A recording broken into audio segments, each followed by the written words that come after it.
Hey, it's Cobra here at MaddenGuides.com, and for this Madden 22 Offensive Plays video breakdown, we're going to take a look at how to run the stretch wide receiver screen effectively. In this particular video breakdown, I want to show you how this RPO is very effective particular play that can attack both zone and man coverage depending on how you want to go about it. Against zone coverage, in particular cover 3 and cover 4, it's very effective with the pass part of it. If it's man coverage, then the run play can be pretty effective. And that's what I want to show you. And I'm going to show you kind of a cool looking tip that I think will really help you out, especially for those of you guys who haven't tried it. You're going to see why I like this. And this is an old school trick that a lot of us old schoolers have been doing forever. And I want to go ahead and show that towards the, we'll get to that a little bit later in the video. But for now, let's go ahead and look at the play info for this particular play. And again, it's out of the Singleback Wing Pair, and the name of the play is called Stretch Wide Receiver Screen. I'm using the Raiders playbook for this breakdown.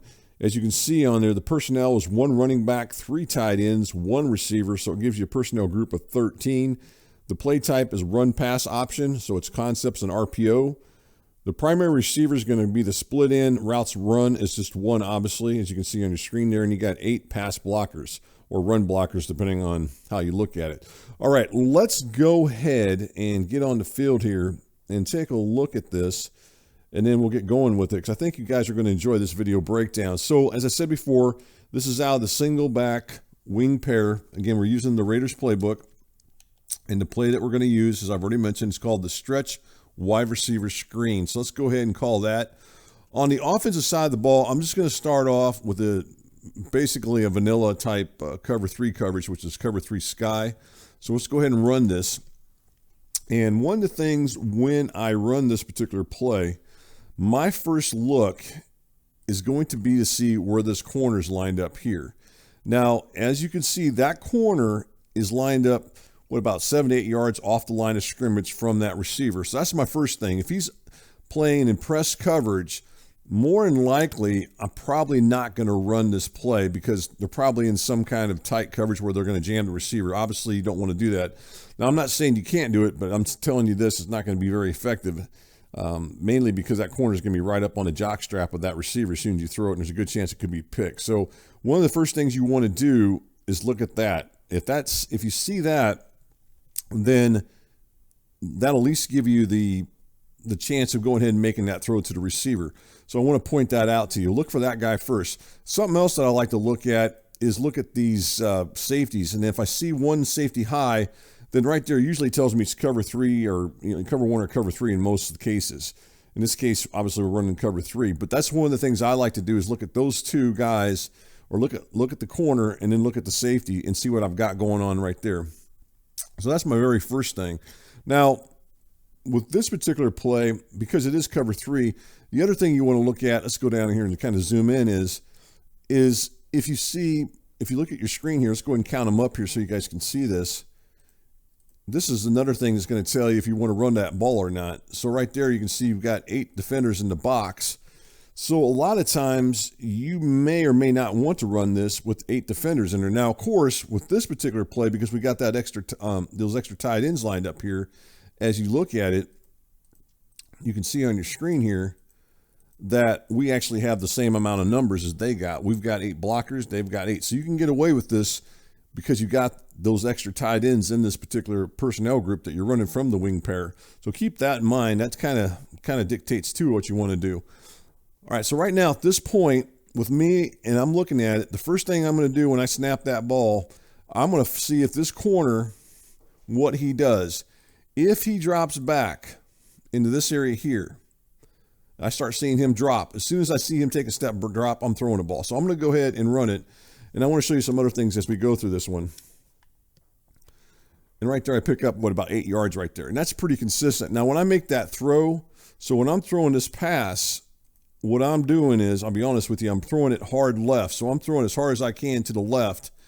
And something else, and they'll teach you this in any high school, grade school, all the way, Pee Wee League, whatever league you're in, as you've grown up. I think most of us already know this. But when you throw that ball, you do not want to go back to the inside once you catch this, once you make this catch. You always want to get to the outside. So you want to go, when you catch this ball, do not, I repeat, do not run to the inside here, because if you run to the inside, then you're just running into traffic. You're better off making sure once you make this catch, you're going to the outside. You're going away from everything. The further you can go out to the outside, the better off you are. And so that's why I'm trying to lead the pass to the outside to try to get out there. Now, unfortunately, I did get caught by that defender, but that's the good thing. Now, the bad thing about this particular play, I wish that this tackle would get out and actually block this guy. Unfortunately, at least against this particular formation, he never actually gets the block. A lot of times that guy gets off, but that's fine. If he does, that's fine. It doesn't matter, because I still know I'm going to pick up some positive yardage. And as I said earlier, the first thing you're looking at when you snap that ball is you're looking to see what this defender drops. If he drops back, then as soon as you drop back with the quarterback, I mean, you're literally just snap throw. As soon as you see that, you're snapping and you're throwing, and that's what you're looking for. Now, on the other hand, if for some reason this guy was to come up, say he's in a, maybe he's playing cover 2 and it looks like a cover 3 shell, but he's really in a cover 2, or perhaps he's in, he's in man coverage, then you've got to kind of look for that to see what he's doing on that. So that's kind of what you're looking at. So if he's in man coverage or in zone coverage and he's coming up, then you don't throw the ball to him. You go ahead and run the stretch, and so then you're looking to run to the outside or something like that. We're going to get that here in just a bit with this particular play. So that's really it as far as with that. Let's go ahead and hot route into Tampa 2. All right, now there we can see this guy's a little closer. Let's go ahead and zoom in here. Let's go ahead and zoom out. So we can see that this guy's a little bit closer here in his coverage on our receivers. Now he's about 5 yards off, so that's a little bit closer. You can see right there. And then if let's go ahead and zoom in again, let's go ahead and zoom in. We can also see that what looks like to the defense, as you look at it, we've got 2 high safeties. So these 2 guys are too high. So it looks like a cover 2 possibly. As I'm looking at this, I'm more likely thinking cover 2. So that tells me right now I've got a couple of choices here. I can go ahead and snap the ball and I can look to throw out to the outside, but I've got to watch that corner. Or I can go ahead and run it, which is, run the stretch play, or I can simply just audible out of the play. So you got those choices. I mean, you can audible to any one of these other plays if you wanted to. I'm not going to do that, but let's just go ahead and run this. And I'm going to go ahead and throw it to the outside. Watch what happens, though, against this particular defense. See how he gets right up under. Now, fortunately, he didn't tackle me, but I'm still getting ran down. So when you snap that ball and they're in cover 2 and you see that corner come up, let's just run it one more time. You're not going to pick up a lot against that. So what you got to do is you got to keep the ball and just take it and run it with the running back. So again, what you're doing, as soon as you snap it, if you see him come up, then you got to go ahead and just run it. Here, I'm going to go ahead and run it out of this particular play, but just remind yourself, if you see that corner dropping and it's cover 3, then you can go ahead and throw it to the outside there and pick up some positive yardage there. There, I picked up that one. Actually, on that time, the left tackle actually got out there and blocked, but don't always rely on that to happen. Let's go back into cover 2 again, and we're going to do this one more time. This time, I'm just going to go ahead and run it to the right side. And right there, I just pick up some positive yards. And that's nice about this particular play, because you still have that option to run the ball, and it's a stretch play. So a lot of times the stretch plays are pretty effective. So that's it on that. Now what I want to do is I want to go into man coverage, and then we'll go cover 2 man here. And again, we got the 2 safeties high as you look at your screen here. So you got those 2 safeties up high as you're looking at it.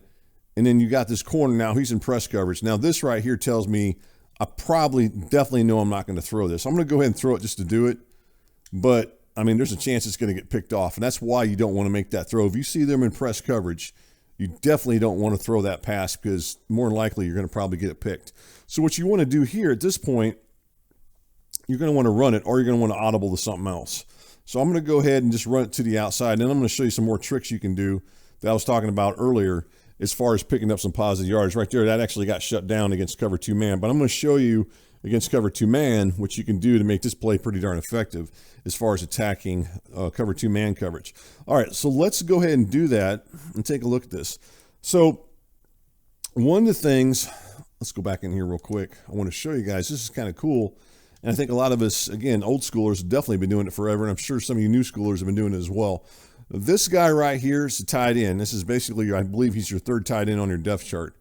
Now, he's not going to catch the ball because he's blocking. And if your opponent's snoozing, and a lot of guys, you know, they don't pay attention to all this going on. There's so many different players on the field. They're not going to pay attention to what I'm about to show you. In most cases, they don't, unless they're, you know, unless there's someone that just really does pay attention to stuff. But what I want to show you is, let's do this. Let's go first. Let's do the packages first. So what we're going to do is we're going to do some packages, and we're going to go ahead and use the O-line, the 6 O-linemen right there. So right now what this does, as you look at your screen here, what this does is put a 6 offensive linemen in at the tight end 1 spot right there as you look at your screen. All right, the next thing that we're going to do is we're going to go ahead and make a sub on this tight end on the outside. So this should be our third tight end, I believe, or second or third tight end, or whatever it is. But we're going to go ahead and sub him out, and then we're going to sub him in. Let's not do that yet, because I want to show you something before I do all that. Let's go back and change this out around a little bit. Let's just go back to those packages and not do anything with the packages yet. And let's go back into man coverage. So let's go back into cover 2 man. And let's go back to this play I was just showing again, the stretch wide receiver screen. So we're going back into it again, right? So we're going to go ahead and motion him out. This is the tight end. This is your tight end 3 that I'm motioning out to the outside. So he's going to drive him off a lot of times, and he may not always get that block like that all the time. In that case, he does, right? But what if he doesn't get that block? What if this corner is able to fight this off? What does that do? Now, he may get the block every single time. Other times he may not get the block for you. See right there, he didn't get the block. And right there, we didn't pick up as much yardage as we could have. Even though that's against cover 2 man, we still picked up 5, but he may not get the block every single time, and he may not pancake the guy. So let's go back into the substitutions and into the packages. So I'm going to go ahead and bring some extra guys in. And again, a lot of your opponents, they're not going to pay attention to this. They're not sitting there looking at the tight end, especially if you got to, you know, don't have very good tight ends to begin with. They're not going to look at him anyway. So we're going to go ahead and do the 6 O-lineman. That gives us an extra tight end or an extra tackle in there already. And then what we're going to do is we're going to make a sub. We're going to bring another tackle in. So now if you look at this, essentially what we have here is 1 receiver, 1 tight end, and 1 running back. So what we have on the field here is, if you think about it, we've got 7 offensive linemen out here blocking. So if we don't throw the stretch, or if we don't throw the pass play to the receiver on the screen, then we've got a lot of beef up there, and we're going to be able to run these guys over, and that's what I'm going to show you here in a second. So let's go back into the same play again, into the stretch wide receiver screen. And again, I'm going to go ahead and run this against cover 2 man, cover 3. Let's not do this. Do cover 2 man for now. And again, we're going to go ahead and run this. Now I'm going to go ahead and motion this guy to the outside. I like to motion him to the outside because this is going to give me a nice block. And I'm going to show you something in a second why I do this. Let's go ahead and run this. And that time he didn't get the block on him, but a lot of times he'll pancake him. If he pancakes him, then you know you're going to pick up some yardage. Now keep in mind, their defender here on the Dolphins is pretty darn good. He's a star type player, so he may not always get blocked as well as some of the other scrubs in the game might. There he goes. He just totally got thrown out of the play. Now he's picked up a bunch of positive yardage. So that's one of the things I like to do when I run this play, because again, my opponent's not paying attention. I'm telling you, he's probably not going to pay attention to that, and I really don't care if he does, because I can run it, and I still have that option to the outside, and there I go picking up some positive yardage. And again, look at this. This guy's just totally manhandling him on the outside here. As you look at it, this tackle that we put in place is just totally throwing that guy out of the play. He's gone. He's basically a ghost. He doesn't even exist on this play because he's getting blown off the line. He's getting thrown back. So that's one of the things you can do to make this play more effective. Let's go back into Tampa 2. The same thing. I'm going to go ahead and motion this guy back out to the outside. We should get kind of the same results most of the time. He may get blocked on occasion. Oh, didn't get by that one guy, though, unfortunately. Same thing again. Do the same play again. Tampa 2, going out to the outside with this guy, motioning him out. As long as we can get some blocks here, we should be in pretty good shape here. Again, there's that nice block, and we get to the outside. So that's something you can do to run this and be pretty effective in the run game and not worry having to throw it, because you're not going to throw that guy anyway. So let's go. I want to show you one last thing. This is why I like to go ahead and motion this guy to the outside. You remember, as I showed you earlier, when I motioned him to the outside, he makes this block on this guy right here and takes him totally out of the picture most of the time. Watch what happens this time. He doesn't go after him. and now that corner's in position to make the tackle. So that's why you want to motion this guy to the outside rather than leave him here. You want to motion him to the outside. That way you get this. Because if you don't motion him to the outside, then a lot of times this guy won't make the block on him. Instead, he'll go find somebody else to block. A lot of times he may go over here and block. You don't want that. You want him to block this guy right here. Because if he blocks that guy right there, then what you get is you get a wall right here, if you will. This guy's literally taking that guy out. And then now we can go ahead and run to the outside. Hopefully we'll get by him. Hopefully that guy blocks. In that case, he didn't block again, but most of the time he will. And that's the one thing you got to watch for. But that's the reason I like the motion to the outside.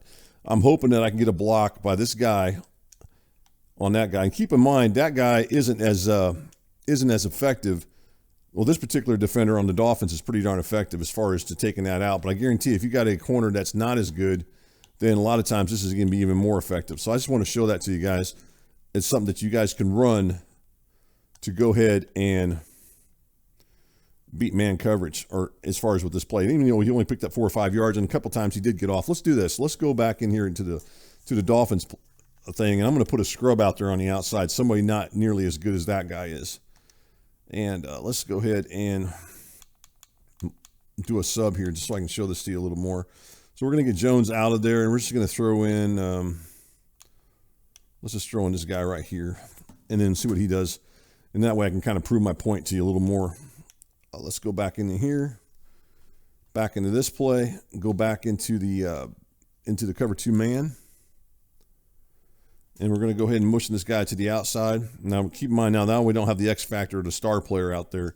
I guarantee we should get a lot more better blocks than what we were getting earlier. There we go. And then we picked up 7, 8 yards. Even though he didn't get totally blocked, we still picked up 7 and 8. And most of the time, what you're going to find is that this guy is going to get that block on him a lot better than if you were to have a tight end 3 out there. Right there, we didn't get it quite as well as I wanted to show, but that's kind of the logistics of it as far as with this. Most of the time, you should get a good block, or at least where you can pick up some positive yardage out there on the outside, as long as that guy can do that. There he goes, another good block right there. So that's kind of what I wanted to show you there. This gives you a better chance, in my opinion. Maybe you don't, maybe you don't think so, but I do. I believe that by putting that guy out there, it's going to give you a better chance to go ahead and get that run play going versus not doing this. And that's why I like to do that. You could always, that's what I think when I run it. This is how I do it. Again, you just saw him just shove that guy way down the line of scrimmage, which basically opened it up where I could pick up, a fairly good pickup there. So at any rate, that's it on that as far as that goes.